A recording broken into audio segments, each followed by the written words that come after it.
might move it back. 8, 7, 7, 8, 9.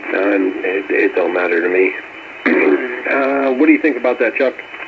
W3ON, go ahead. Okay, W3ON and that's W3ON. I don't have a problem with any of that. Times are pretty much irrelevant to me because I'm homeless at the time. My only concern would be on weekends, especially on Friday night, because of radio contests that start at 0000 or midnight UTC. They used to run.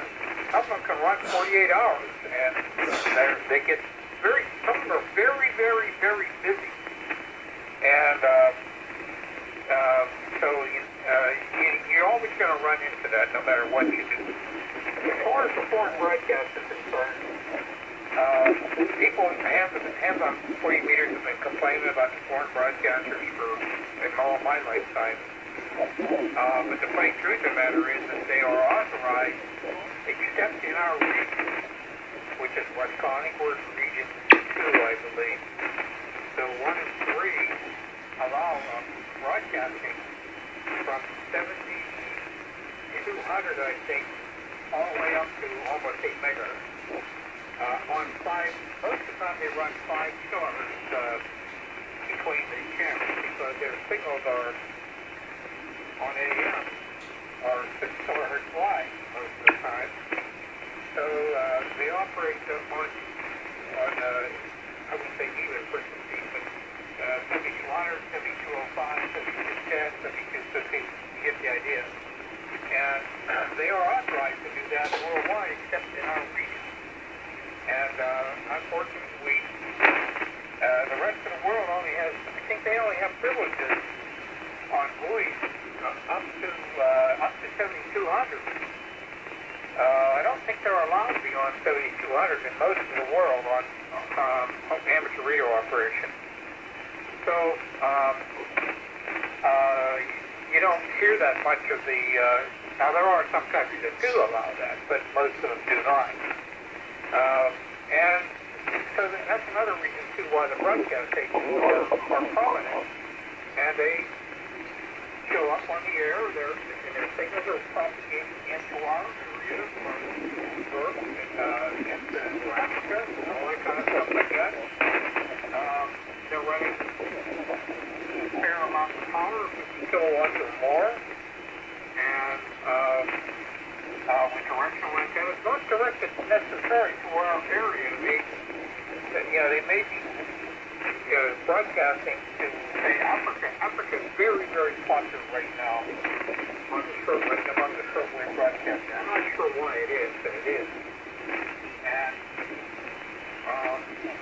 so you have that all going on because signals come up. Even inside you get into all the designations, but the U.S. broadcasters do not operate,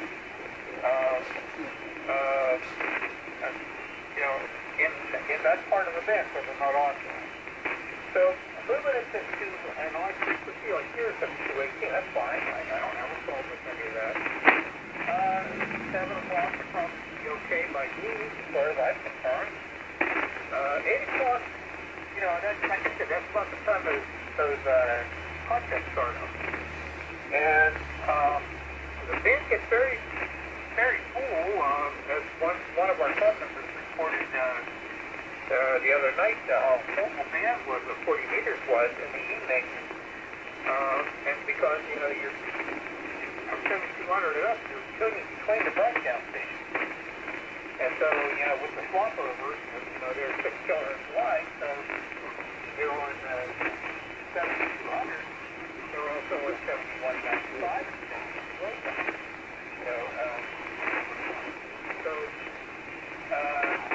It's a common problem, unfortunately. All right, thanks, Chuck. W3ON. Yes. Well, I kind of picked 6 p.m. because contests usually fire up. 000, which would be 7 p.m. And then in the wintertime, the broadcast stations usually come in right around 6, 7. So, all right. Anybody else want to check into the Two Rivers Amateur Radio Club Friday night, 6 p.m. net? Please call W3OIE. I'll put you in there.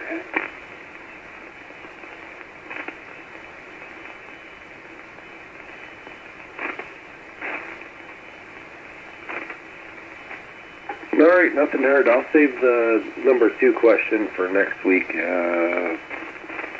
Really not anybody here, so. And 3, GHB, what's on your mind? Anything going on? Any announcements? Anything? Go ahead. Thank you, Mitch. November 3, Juliet Hotel Bravo here. No, not really. Last night I was up here in Lincoln and I hung the bookcase. We have a metal case with a door in front of it that to hold all the manuals and few other things that we want to not have laying out here that could get lost or damaged. Of course, any paperwork is always a good idea to keep it closed so it doesn't get wrinkled or other mutilated. And I just put the lights back up. We had to move the hanging fluorescent lights so that they don't interfere with that. And things are looking pretty good up here. All the equipment is operating as it should. Looking forward for us doing something with the UHF antenna here in the next couple months. And let's see. Don't know of anything else that needs to be brought up at the moment. I want to try and do something to prevent this stump from growing, so I'm going to get some stuff that goes down in there. I'm going to drill some holes in it, kind of insert some stuff in there that it doesn't like, and hopefully it won't grow.